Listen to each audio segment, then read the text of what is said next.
You're listening to Hella Black, Hella Seattle, a podcast creating community for people of color in Seattle. I'm Eula, leading the interviews. I'm Elena, bringing you food reviews. And I'm Jazz, adding to your weekend plans. And we're all born and raised Seattle ladies. Hey!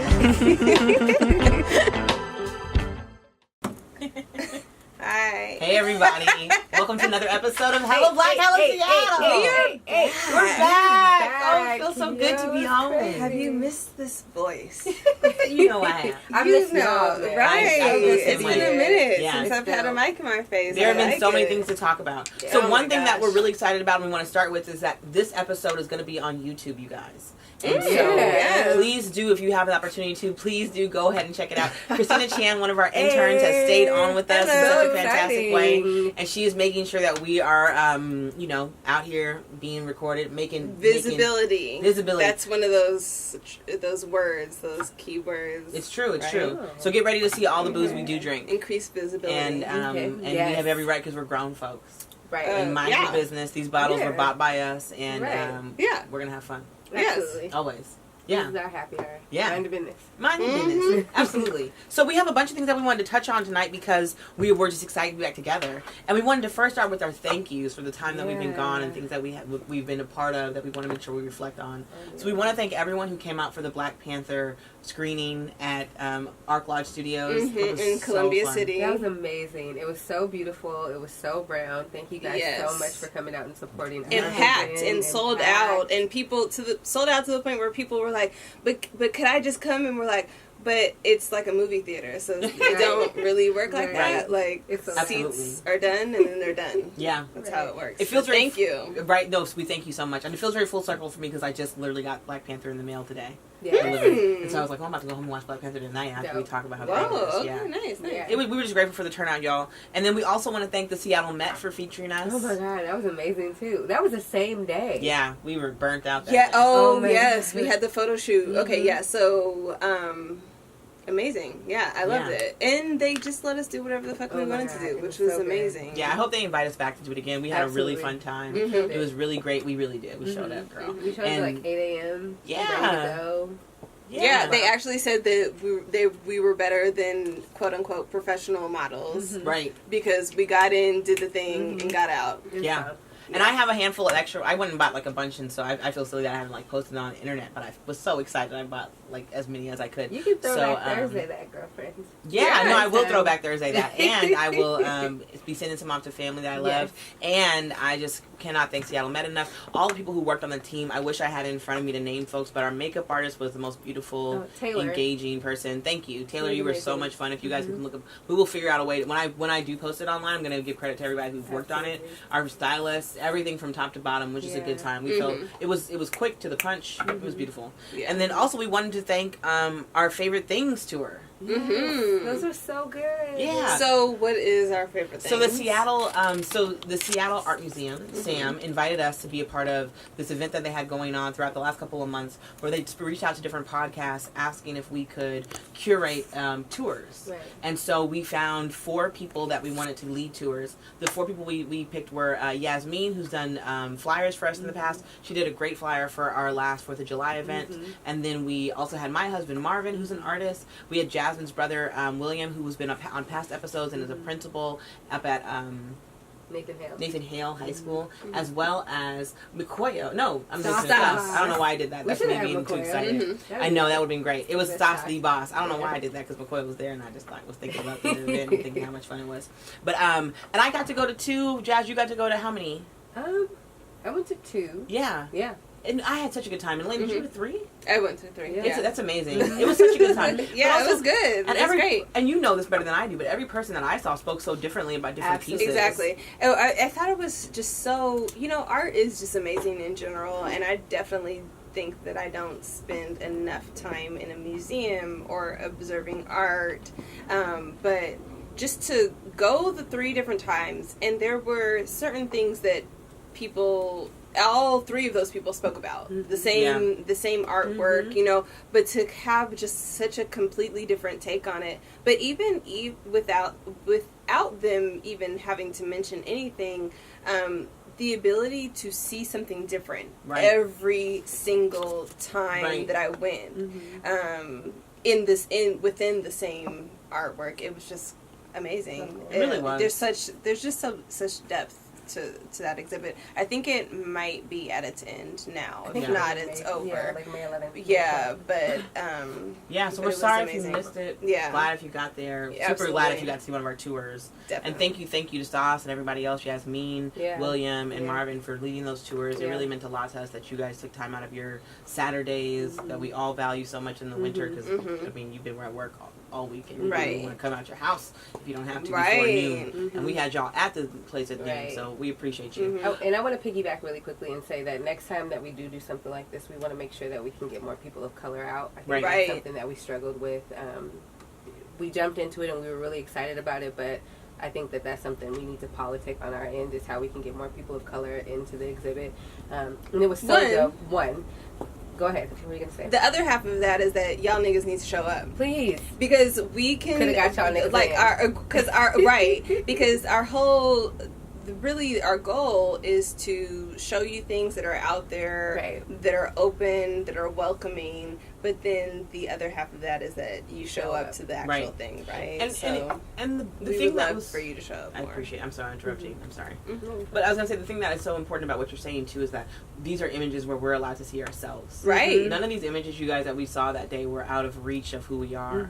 I mean... They were all black. And they were through people of color's eyes. Yes. Which is so important. Huge, right? Because there's plenty of artwork based on black people that are created by not black people. Right. So these were artworks for black people, by black people, and spoken. Yeah, and it was beautiful. Yeah. There's a Basquiat piece there, which I don't think it speaks louder than any other artist, because I know that might be my own personal opinion, but I think about how he was an individual black man with a vision, and there's so many of those people out there, and we lose them to all these different directions. But if that don't inspire you to go, it's like, you know what I mean? Like, get some of our own history. You know, Basquiat is what Jay-Z spends his money on, and you can go see it for $20 and Swiss Beats and stuff.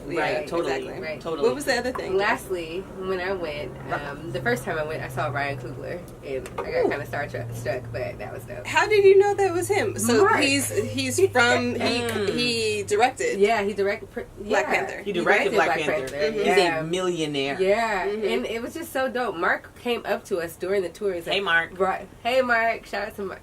Man. Hey. Anyways, he's hella funny. He is.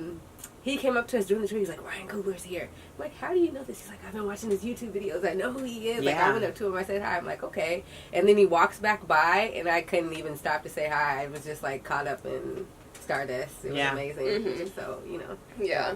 No, I think that's amazing. Ryan Coogler, I really love. I think, his wife is a black woman, which I always see of a point of value, to say that he wanted to be a part of, like, stay a part of our community and be with one of us. And so I think that that's beautiful. And he's a young man married. He's not even 30 years old. Yeah. He's a young man genius. You know what I mean? And he was an athlete, too, which I think that people don't often view athletes. Well, he played football. Okay. But people don't often view, like, people like who are athletes as also intellectuals, right? But, Nigga can't be an athlete. He's too damn short. But shoot, Nate Robinson's the littlest thing. Right. Yeah, and does all the things. Any one of them. True. Right. But people put people in these categories of, like, if you're an athlete, you can't be an intellectual, you can't be a but like Ryan Coogler went to college on a football scholarship, and now he produces Marvel movies. Yeah, right. So don't count us out just for our abilities. See, you never know who you're gonna see at our event. So exactly. Up. So show up. You could have been there. Let's do it. Exactly. And we got to. You could have brought your kids. They got play area for the baby. You playing. Before we move on from thank yous, can we give a moment to say thank you to Myowa? Yes. Oh my gosh. Myowa has been holding us down, you guys, as we have been on a hiatus. She has allowed for us to enjoy the peace of mind, to think that every episode is going to come out on time, organized and put together. Myowa, we are grateful and thankful for you. A round of applause, ladies and gentlemen. Thank you so much. Myowa, we love you. We love you. So we appreciate you. We really do. Thank you. Us down. Yes. We really do. You taking care of us, and we really it was really nice to not think about Hella Black every single day of my life. Right. And I feel like I got a deep breath. I explained to people as, like, it's like if we were running a race with Hella Black and we were like, all right, we're going to start a thing, and then Hella Black started sprinting in front of us. Right. And then we were like, oh, wait, okay, hold on. And then eventually we were like, we got to put you on pause, girl, because you want to take over the world, and we need to be able to run with you. Right now, I need to get some conditioning conditioning in. So Yes. I feel like I've done that, and I feel finally ready for the race. So we are back. Yes. Mm-hmm. You're hella old for saying conditioning. I just want you to know that, because I literally took PE class in high school, and I think it was called strength and conditioning. And like niggas, they don't call that anymore. Well, so you know, but you just dated yourself. Well, just so you know. You don't know if they don't call it that, because Well, I one of these young people sitting around here, do they call it strength and conditioning? No, they don't.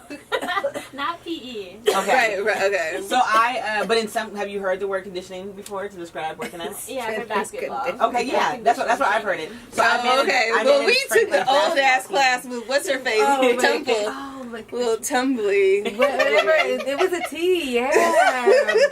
And it was strength and conditioning. That's that yes. is funny. Face weights. And she would sit there and watch us work out. In her big ass sweatsuit. Right. Anyways. No, I managed a boys basketball team, and they called it conditioning. Oh, okay. Like, because it would just be, they have to be conditioned to order to play a 15-minute Yeah. game and No, run it up and makes down the court sense. all day. You Yeah. would still call it that now. Is the real I bet you that. question. I mean, I know Coach Kerr probably does. What up, Coach Kerr? If you're listening, I'm sure he does. You know, Quakers 03, we won championship that year. You know, these niggas just sat there in the bleachers and they watched, and they were like, "I'll come for a ride. You driving?" That's what I imagine all Bulldogs sound like when Franklin's winning. Nope. I have no Yeah. idea.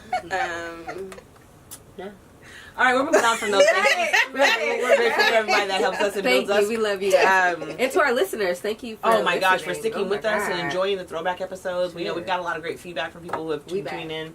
And we're just excited to be back, starting fresh. It's our second anniversary coming up. I know, Like, crazy. yeah, this Crazy. day that this episode comes out is our second anniversary, you guys. Which we is need to do wild. something. We will do something. And, We will do Fancy. something I like a fancy. fancy thing. We're going to plan something very fancy. So a few things we want to touch on that we missed out on because we were gone for 6 months. You know, one of those things, or 5 months, one of those things we want to talk about was the Me Too. 5 movement. months. Yeah. Yes. Damn. I know my baby can stand up. Right. Like, literally I didn't stand up, know you it's guys. been that long. And he can It's crawl. been a minute. It's been a minute. Yeah. I know, that's so funny. But we missed out on the Me Too movement and that whole conversation, you know. Harvey Weinstein was called out for being a complete creep. And then we realized that, like, most dudes are complete creeps, thanks Right. to Aziz Ansari.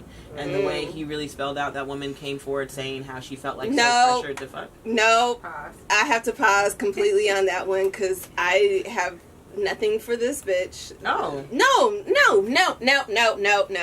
It was highly inappropriate that she even came out about that. Okay. How many times do you have to go down on a person before you realize you don't want to go down on them no more? What? How many times did she go down on him? Hella! Oh. She was naked. She went down on him. Her whole thing was that he was just a jerk. And he was forceful, but did not pressure her, didn't forcefully pressure her to do anything. Right. He just would be like, she would be like, I don't really want to do this. But then would sit there on the couch naked. Mm-hmm. And then he would start kissing her. And then she'd be like, but then he started kissing me all over again. Like, you're still naked, though. Yeah. So, of course, I can't throw her into this. So the only reason why I think she could have included- got up and left that apartment at any given time. Yeah, but you know that I think the thing that we don't include in these conversations, or the thing that I think that Aziz Ansari's story brought up for me, and the reason why I brought it up is it wasn't the idea of a predator coming in the form of an employer creeping in on you while you're in the bathroom, or a rapist finding you on the street. You know what I mean? Fucking behind after. Sometimes the feeling of pressure on women who do not feel like they have the ability to be in spaces and control the room ends up having a lot of women just totally Feeling weak. Feeling Feeling and also powerless. feeling obligated. Yes. You know, I think that's one thing that we need to work on in our culture. And I think that should have been the conversation behind when she came out. Right. I think it should have been about the regret of feeling obligated to do a thing and doing it, and then wondering what you can do after, or how you could have stopped that situation from happening at all. Because really, what her situation came down to is this man didn't make her do anything. Right. She was actually pretty willing to do all of these things because he never once told her to take off, made her take off her clothes. Yeah. He didn't make her suck his dick. Right. You know what I mean? But afterwards, she felt she felt sleazy afterwards. Yeah. She didn't enjoy the feeling. And me personally, I have at least one experience like that growing up in high school where I had sex with a man, and during and after, I was like, damn, cried,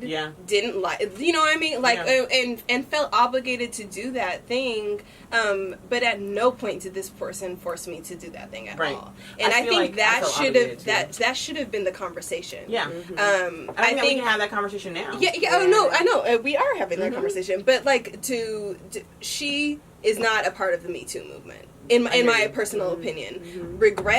Regretting someone that you fucked with, everyone got at least one person you regret fucking. But no, some people have multiple people that they regret fucking. At least is what I said. And so I feel like that was her story, that she regretted it, and she had the audacity, really, in my opinion, to put blame on him. To put blame on him, where there are jerks everywhere. Right. First, to take responsibility for your own actions. Yeah. But to dirty someone's name like that, I have no respect for the way that she went about that at all. I think that I agree with what you're saying completely. I like, it's interesting because I did not read the story because I remember thinking like I got told it by so many times. Oh yeah. I was like, okay, I can get the layers of it. He did nothing crazy to her. But I think that what you're saying in terms of the conversation of what responsibility lies on us as women is something that we were saying that we wanted to talk about anyway. Yeah, absolutely. So we want to make sure that people understand, as much as we know that we've learned in the last, like, as 33-year-old women, which is so exciting because Jasmine just turned 33. Happy belated, Jasmine. Hey. Yes. 33.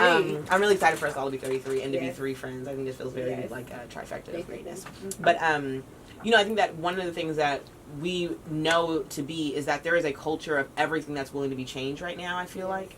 And as we are having the conversations of what needs to be changed in culture, and we're asking men to do so much, we need to also say to young ladies, young women, if you are in a position where you feel uncomfortable, you feel like a man is not giving you an option to just sit and watch a movie, he looks at Netflix and chill as like the equivalent of sex, while you are trying to literally watch Wild Wild Country, you can get yourself up and go home. Bye. And if you have any situations that put you in those predicaments because it involves money, make sure that you're being paid equitably. That way you can afford a hotel room anyway. What do you mean? I mean in the sense of like, if you feel like it's the only safe place to be. You know what I mean? Oh. I don't know. I said that statement. Ignore that statement I just said. If you feel obligated to like be in those positions, there's a woman I'm sure that would be willing to take you in just as quickly as that man is. It wouldn't require you to pay in the form of sex. Right, which wasn't the case with her even. No. But yes, I feel you. Like if you felt like you had no other options, or you felt like you were in debt to someone for whatever reason the case may be. One, I feel like, because I don't like feeling in debt to anyone, but at the same time, no.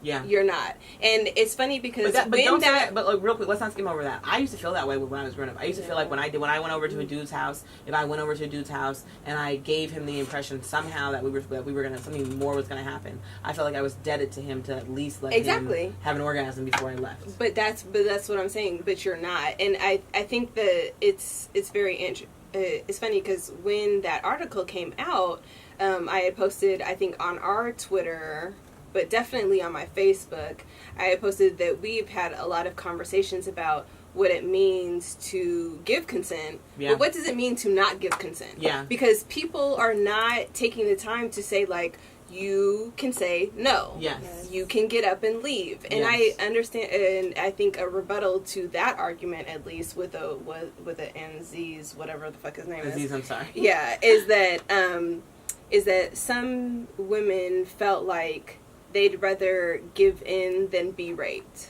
Right. Okay, yes, I can see that as well too, but that's not always the case. Right. And I also don't walk down the street, and if someone's behind me, hand me my wallet to them, because I think I'd rather give it to you than be robbed. Right. So, you know what I mean? I guess in the context of the situation is true, but what I just said is also true. Yeah. Like, I'm not freely giving away my shit just because I could potentially have the other thing happen. Yeah. So people, I feel like people need to find their fucking strength. Say no. I agree with you, though. There were so many times, especially when I was younger and in high school, that I didn't know how to say No. Yeah. No, I agree. I was I have think been there. And I guess the real question is, how do we give young girls the tools to say no? Right. Like, no, you can't touch me. No, you can't grab me. Mm-hmm. No, I'm not having sex with you. No, I'm going home. Like, what are the tools? And that's a broader conversation or a broader thought process, you know. But I think it's like we are having it right now. It is saying that no one is entitled to touch your body. Right. No one is entitled to have sex with you. You are not in debt to a person because they bought you a hamburger or whatever the fuck else. Why do we feel indebted? But I think and I think that's also crazy. It's I just want to say this because I think it's very funny. A person that we all know, I remember being in high school and something happened. I don't know if this dude touched my butt or something, but I was like, you do not have my permission to touch my butt ever. So like, no. Yeah. And he like literally laughed at me and was like, wait, what? Like that was some new shit. And I was like, I don't give you permission to touch my body. Yeah. So do not touch my body. Yeah. Period. And I know that was mind blowing to him just based off of his reaction.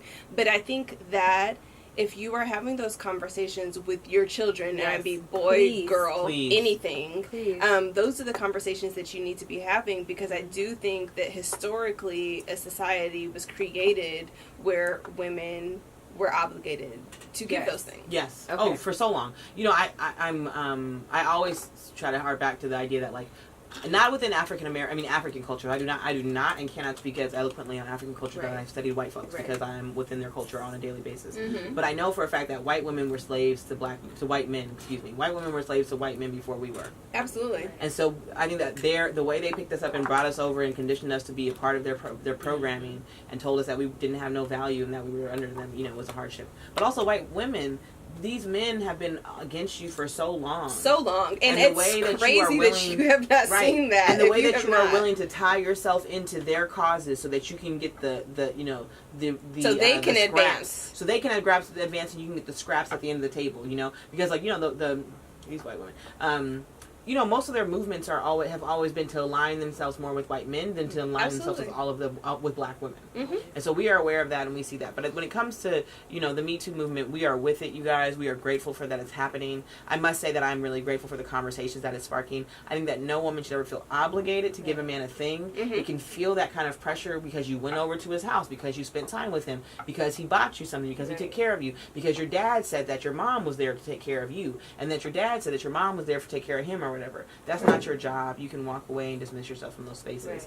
Another thing that we wanted to talk about, just in terms of the Me Too movement, was the idea that we want to make sure women feel like they understand that what's appropriate when you are done harm by men. Is that what you were going to go to? No, but okay, so one thing, we had a situation where someone reached out to us about a domestic violence situation, and we were unable to do anything. And now the reason why we were unable to do anything, any direction, and when I say any direction, this person sent a very anonymous email saying a person was violent with them. We are not the police. We do not have power to do anything aggressively towards that person. We are also not the judge and jury. Right. So we cannot. But just for a little further context, this person wrote us from an anonymous email. Gave a reply of an anonymous email, but then also gave us no background whatsoever. So basically asked us to stop collaborating. Stop being friends. Stop collaborating completely with an individual. Someone that we are pretty cool with. Right. You know? Yeah. This person's not one of our best friends. But the moral of the story for us was that we could not do anything. Yeah. And so we as much as we are women who see women as our equal completely, and we also are in their corner 1,000% at all times, and we want to always believe the victim, we have no power. Right. And so we want to make sure that women understand that you must go to the folks who have power, and you must bring facts. Yeah. So please get always... And prosecute these motherfuckers. Please. Right. Because there's no harm will be done to anybody except for the next woman they get to. Right. Absolutely. What I wanted to say about the Me Too movement is because I feel like it's irresponsible to bring this up without bringing up the fact of all the women that have benefited from the director's couch or whatnot and have played a part in that. And so I think it's like in terms of entertainment and all of these industries, these men in power, and then you also have women that have played into this and that know that if I sleep with this person, I can get this role. And so I'm going to go in with the objective of sleeping with this person so that I can get this role. And so I think that there needs to just be a broader conversation in general. But those are fewer and far between. I don't think that that's true either. But I don't think they get the roles. I don't think that people who go out there like on some real like I'm gonna fuck my way to the top. I don't fuck them at the top. I don't agree. Sideways. They I don't agree with you. Lady. I don't agree with you. I think there are a lot of people that know exactly what they need to do in order to get in that position, and they do it often. Yeah. And I just think that there's a whole power dynamic in general that needs to be Stevie J. It needs to be spoken about. Exactly. Yeah. Hi. Yeah. Exactly. So have you guys been watching the newest season? Yes. And you guys saw the whole storyline with that. What's that girl's name? Escalita. So for those who don't know, on the newest season of Love and Hip Hop Atlanta, which we're not going to get that deep into, it's a very quick skim. One of the characters, Stevie J, is a Escalita. I don't know. Whatever. He has he used to work for Bad Boy and was a hit maker in the 90s, Stevie J, which was 20 years ago. You know Stevie J is which was 20 plus years ago at this point. So like, girl, it's been a long while. But what he's able to do is he's able to get women to sign on to him and to literally pay them 30% of anything that they're able to do and have sex with them. Right. Yeah. In the hopes of getting something out of it. So I agree with you. I mean, like, she's an example, but I don't feel like she's a majority. No, but I'm not saying this even... Like, I feel like he's a perfect example because I feel like women are also talking about him and saying like, I don't want to sign with him because I don't want to have sex with him. Mm-hmm. But then they also will come forward and be like, but I'm with him and I'm back in his graces. If he looks at me the nice way, I'll be with him the nice way. Mm-hmm. He's a predator. Yeah, no, and a lot of women are scarred. A lot of people are scarred. Said that it was a majority, but I do think that is an important conversation to have. Is about the women that know exactly what they need to do in order to advance forward. Because it's them accepting what they have to do. Right. It's like, and some of them are completely down for it. Some are, but there are some that are just like, I gotta you don't know that. No. Here's what I know. I'm not in that field, and I felt that pressure. Is what I'm saying. So my point is, even there are some things where people are getting great things out of exploiting themselves. Like there is a sex business out there where you can get paid equitably in many different directions for having sex with folks. There's also the culture that women's bodies belong to men. Absolutely. And that we owe them something at all times because leaving them with blue balls is disrespectful to them. When in reality, our bodies are much more our temple and we need to make sure we're more aware of and that's really what it comes down to. I think that's an important conversation to have. Yeah. Because I think that's the other side of the conversation that hasn't been had. Yeah. And I don't think that you do a conversation justice if it's only half side. Yeah, no, I think that every angle needs to be viewed. The only thing I wanted to mention before we move on from the Me Too movement, because we have a lot of great things we wanted to share, you guys, is the idea of the Time's Up. You guys heard about the Time's Up movement, or Time's Up, hashtag Time's Up, or whatever. Is that different? And they talked about it. Yeah. So I really want to talk about this because a lot of people. It's so dope to see all of these movements happening. So the only thing the reason why I brought this is because a lot of people don't know what the Time's Up, like hashtag Time's Up, is about. Mm-hmm. So there was this movie award ceremony that I can't remember the name of now because I don't care. And and Oprah was talking about Time's Up or whatever. And what Time's Up is, you guys? No? I don't know. Okay. What these women have done is a bunch of women celebrities have created a pool of lawyers and money so that people, when they face adversity in the workplace due to sexism, they are able to call up hashtag Time's Up, get a lawyer assigned to their case to get help so that we can actually try these men in situations and justice can be served. Yeah. So I feel like they did not do a good job of saying what they were actually doing when they did it.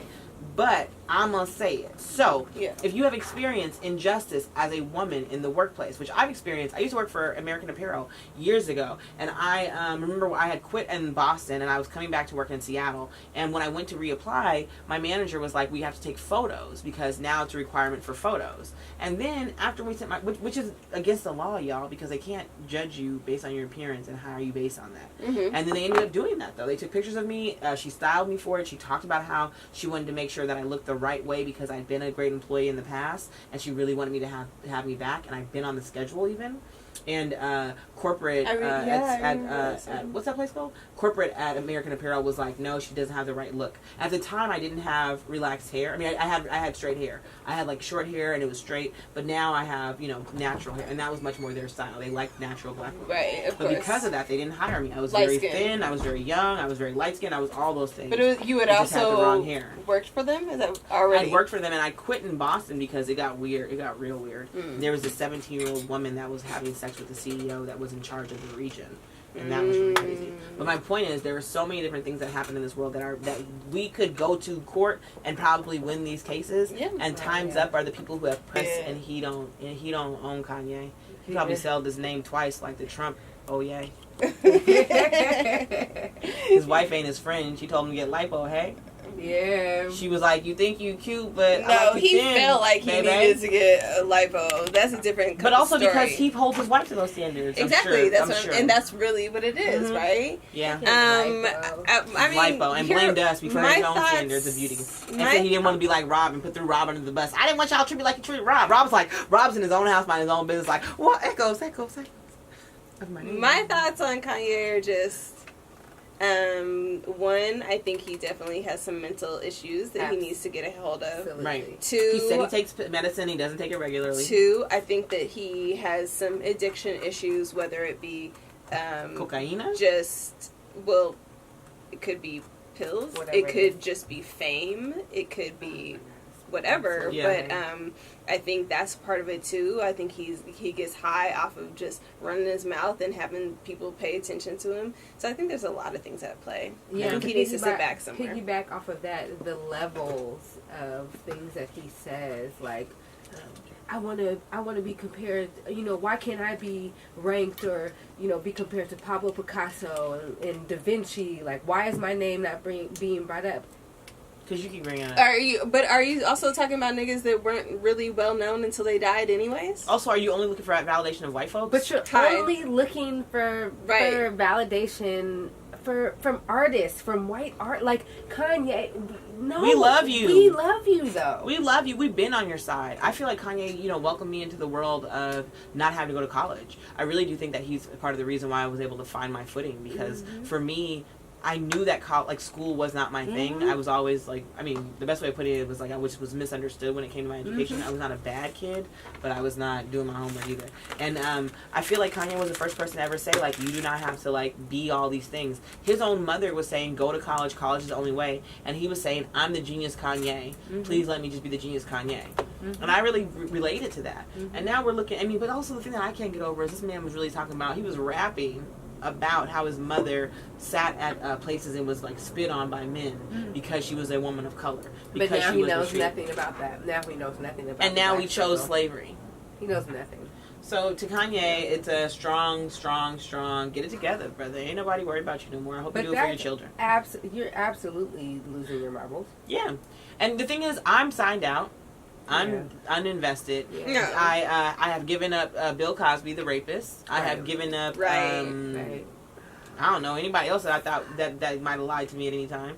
And I know not to put people on too high pedestals. Right. And so when it really comes to you, I see that you are not your old self. Your North Star of your mother, Donda, has passed on. And now you are out here looking in every direction for the right way to go. And you have found yourself and aligned yourself with people who are who worship whiteness. But you're no longer looking for our approval. You're looking for their approval. And that's the thing. Yeah. So I hope you get it. I hope it takes you where you need to go. It's going to be very scary. And I'm really looking forward to that movie that has the guy from Atlanta in it. The one who plays the weird dude on Atlanta. And he goes behind the scenes about selling his soul a bit. I feel like I'm going to feel Kanye in that What is theater. his name again? His name is Lakeith. Lakeith. Yes. Yeah, yes, I follow yes. him on Instagram. I follow him. I think he's so cute. We follow him on Twitter. I think he's so cute. Lakeith, call him. Oh. I'm gonna find him for you. But I watched a little. You should watch a little. Show me a picture of him. This whole season of He's Atlanta the is black something one. else. He's the black friend. They're all black. Atlanta. But he was was in Get Out. Yeah. Yeah. Okay. Yes. Yeah, he's also in Get Out. He has a movie coming out soon where he's doing a white voice at a telecommunications agency, and I'm real ready for it. He had a video of him dancing to This Is America the other day, and it didn't go over great. This Is America, by the way. We're going to talk about it. Why didn't it go over great? Oh no! I mean, sorry, he lost it. Sorry, he must not go over it because he erased it. This Is America. Maybe he was loaded when he posted. It was good. He was jamming. He was really great. But maybe he was loaded when he posted, and then he woke up from a nap and was like, "Oh shit!" Yeah, because that happens too. Regret. I have not been. I used to do that all the time. Regret. Most loaded. I just don't post anything anymore. That saves me from everything. Yeah, I feel you. I'm gonna just sit back and do my thing. So, anyways, This Is America. Oh, This Is America. I mean, like, I love how, one on NPR the very next day, I heard that they were talking about it, and they were like, what do people have to say about This Is America? And it was like a bunch of white people calling in, talking about their pieces of what they took from it, which I love that they're seeing art as valuable, because, and you know what Marvin said to me as we were in the car listening to that? He said, this is how Kanye wants to be talked about. Right. Absolutely.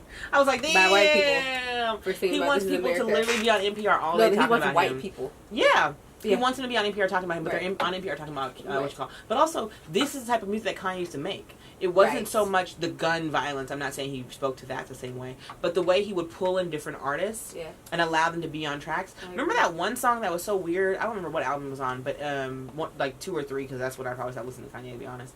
But where he had like The Game on an album. Or on a song. He had Brandy on a song. Yes. You know what I mean? But it wasn't as if to highlight them in a way that was out of reach. It was to feature voices that were valuable to the track. He had I absolutely remember. But to go back to what you were saying, This Is America. And not to, I'm losing my train of thought. How Kanye wishes that he was being seen that way. Absolutely. And This Is America has more gun violence. Kanye doesn't see that necessarily. Oh, but what you were saying, I do think Kanye. Thank you for bringing my train of thought back. I do think Kanye did a good job with his music videos during the time of like still highlighting the things that were going on in society, in the community. Yeah, he's so lost. Oh yeah, he's too far gone. And we have to appreciate Donald Glover. Yeah, he doesn't want to go by Childish Gambino anymore. Is that what this is? Is that's the thing? I don't know. That's the thing. I think we can call. I think as an artist, he's Childish Gambino. As an actor, he's Donald Glover. Okay. Childish Gambino, he just came through and he picked up the pieces. Yeah. In an amazing way. And I really want to know when he really made this song. Yeah. Because he dropped it in a way where it's like, nigga, did you make this last night? Yeah, he might as well have. But also, you featured hella people on it. You had a good time with it. You probably enjoyed making it. And then also the message of the song of like, have a bunch of fun, but this is America. They'll just murder you whenever they feel like it. Whenever. Yeah, so remember. And, and we're dancing for each other. Yeah.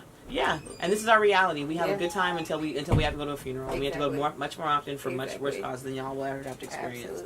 Absolutely. I think it's great. I don't think it was nothing out of the ordinary, amazing. It wasn't as inspiring. Which white woman came through and remade the video there? What? Yeah. Into a feminist piece. So here's one thing I want to make sure we touch on. White women.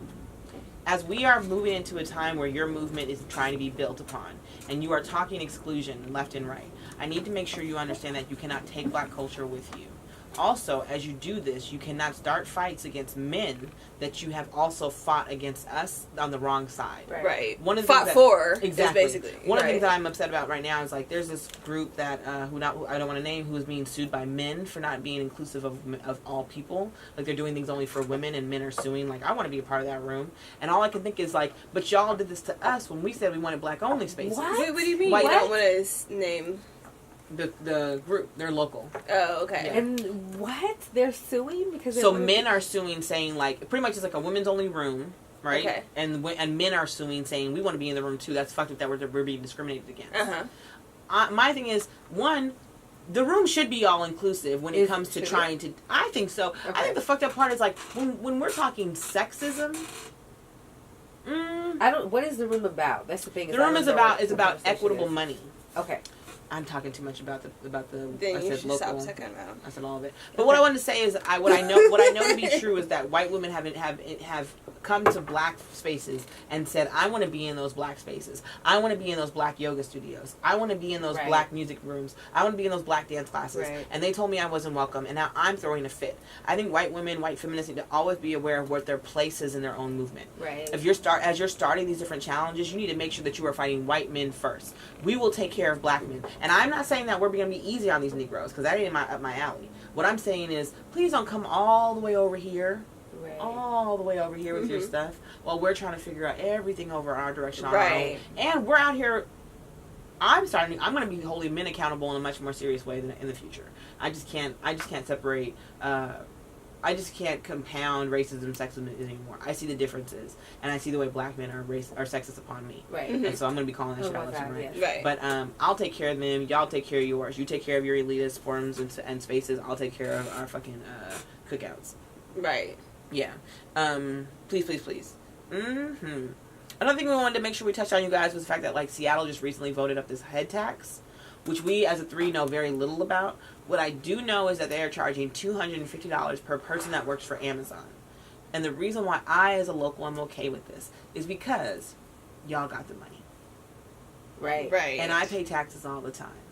Right. And I pay for taxes on things like sugary drinks if I buy a soda at Taco Time. That came with my meal. And I didn't even ask for it.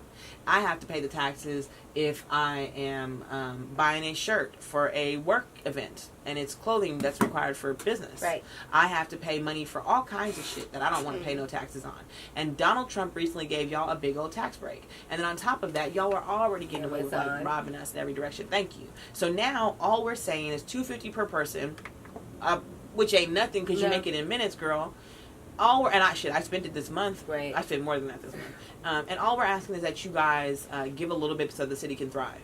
But I also still want to point out because you should be giving something yes. so the city can thrive. What? Yeah. Why wouldn't it be like something that just comes like out of philanthropy for your business? Like, I am a Seattleite, so I want to make sure Seattle looks good. Y'all ain't shit. No. But I also really want to point out though that this is also an elitist form of change. Absolutely.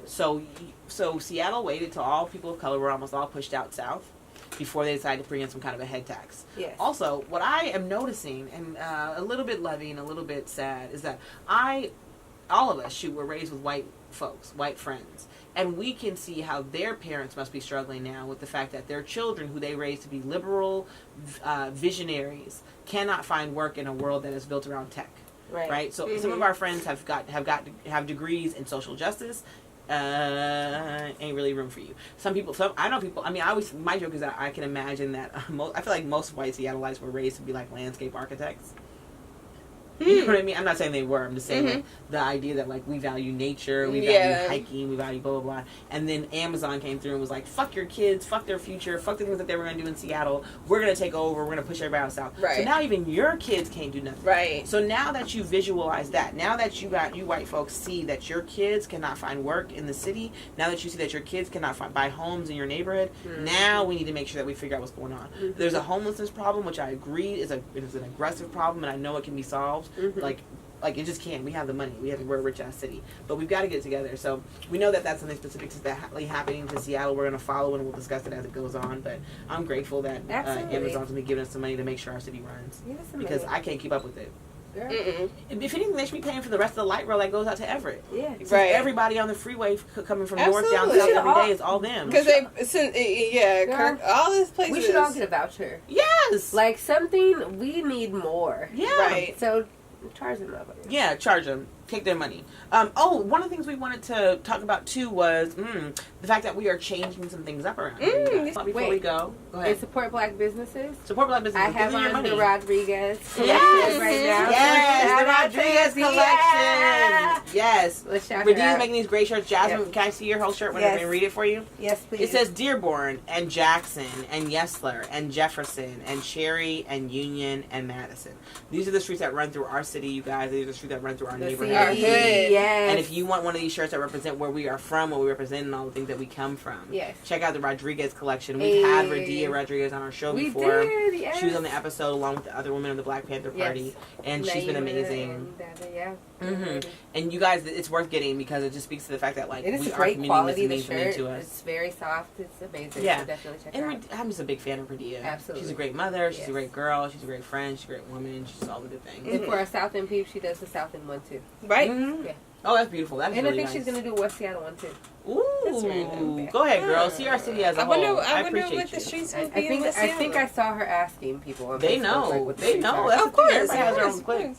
So yeah, the last thing we're gonna talk about, you guys, was our new schedule for the next from now on, actually. Yeah. So Our new schedule is going to be that we are going to be having episodes come out weekly rather than bi-weekly in the same way. So because it's going to be weekly, you're not going to be hearing our voice. I mean, you're going to be hearing our voices instead of hearing music, because we were actually Kanye West flagged us, and once, along with another man and another male rap artist, and they flagged us because they need their money. Kanye is very desperate for his dough. Apparently, and we cannot do rich. mixes because of him, and so we've had to cut out our ability to do mixes. So we come up with a new program, and so the program is going to run where the first week of the month we'll be giving events from Jasmine. Hey. The second week of the month we'll be giving insight from Elena. And now, you guys, that's expanding to insight in the sense that Elena should not be limited just to food. Right. Elena gives us a great advice that has honestly changed me and Jasmine's life multiple times over. Girl. So what we can do within our community is find these groups that are doing these great things, so it makes it easier to connect our listeners with the people who are making the change. We also want to bring on poets for those periods of time. So if you are a poet who listens to Hella Black, please proceed to go to our internet and send us what you got, because we would love to be highlighting you all. We can't bring music on the same way. If you're a local artist and you give us permission, that's fine. Yeah. But we can't just be doing mixes by local DJs. We are grateful for the era of DJs. We are grateful for every DJ that we had do a mix. So amazing. I can't appreciate enough, DJ King D for all she's done for us, and how she gave us more than one, and she introduced us to our son, and we just are grateful for all of the things that you guys have brought to our show, and we see our community as ever, ever expanding, ever growing. We have things planned for summer. We cannot wait to make sure that you guys see more of us, and we look forward to seeing more of you. Yes. If you see us on the street, give us the wink and hello. Right. Yeah. Or say hi. Come and talk to us. Yeah, come over and tell us what you need to know more about. We are just as normal and as natural as y'all. Exactly. So we love y'all. Yeah. Yeah, and we can't tell you guys how excited we are for summer coming back. Yes. Summer's coming. We're back, baby. Yes, and we're back. Absolutely. Hey. So we will see you on these streets. We will party with you in the summer, and we will enjoy the fact that we are lucky to be Seattleites. Yes. Yeah.